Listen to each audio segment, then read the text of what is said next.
Friends, आज हम बात करने वाले हैं लीनियर क्यू और सर्कुलर क्यू में क्या अंतर होता है, क्या डिफरेंस होते हैं।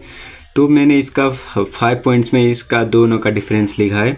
तो पहला होता है मीनिंग। तो सर्कुलर क्यू और लीनियर क्यू का मीनिंग क्या है? तो मीनिंग क्या है कि circular queue is a type of linear data structure that contains the element in sequential manner में कोई भी डाटा को वो कंटेन करता है, वो स्टोर करता है, ठीक है।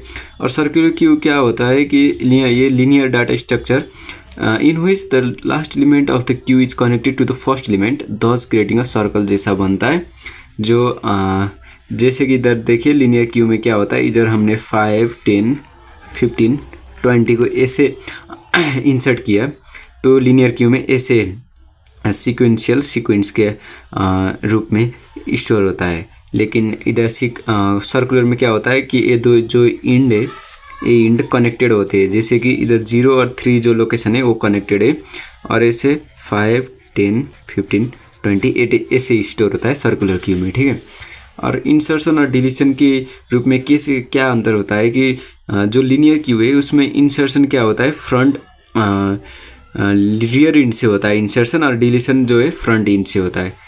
जैसे कि इधर लिखा हुआ है कि insertion is done from the rear end and the deletion is done from the front end. Front end से जो डिलीशन होता है और रियर इंड से इंसर्शन होता है लीनियर क्यू में। और जो सर्कुलर क्यू है वो इधर कोई भी प्लेस से वो इंसर्शन और डिलीशन टेक प्लेस कर सकता है, क्योंकि हम फ्रंट और रियर जो है वो हम जो मानते हैं उधर से भी कर सकते हैं, और हम कोई भी इंड से हम किधर वैसे हम क्या कर सकते हैं, इंसर्ट डिलीट कर सकते हैं सर्कुलर क्यू में। और मेमोरी स्पेस का जो मामला है वो क्या होता है, मेमोरी स्पेस लीनियर क्यू में बहुत ज़्यादा होता है कंपेयर टू जो सर्कुलर क्यू है।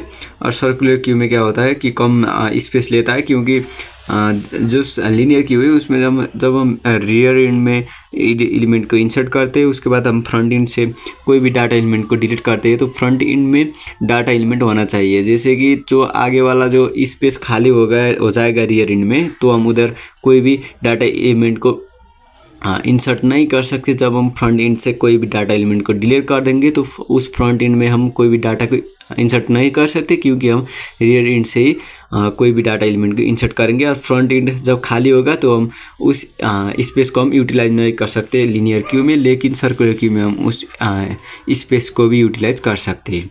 और इसीलिए क्या होता है कि मेमोरी यूटिलाइजेशन क्या होता है, सर्कुलर क्यू में जो इफिशिएंट होता है, और लीनियर क्यू में इनएफिशिएंट होता है। और ऑर्डर ऑफ एग्जीक्यूशन क्या होता है कि जो फर्स्ट में इन होता है फर्स्ट में आउट होता है लीनियर क्यू में, लेकिन सर्कुलर क्यू में क्या होता है वैसा नहीं होता है। जो भी ऑर्डर में हम कोई भी डाटा एलिमेंट को इंसर्ट और डिलीट कर सकते हैं। तो ये था 5 पॉइंट जो मैंने इधर लिखा है, meaning, insertion and deletion, memory space, memory utilization and order of execution. जो ये 5 पॉइंट्स है आप लोगों को याद करना है और लिखना है एग्जाम में, तो आप अच्छे मार्क्स पाएंगे। और कोई भी डाउट है तो आप कमेंट सेक्शन में बता दीजिए।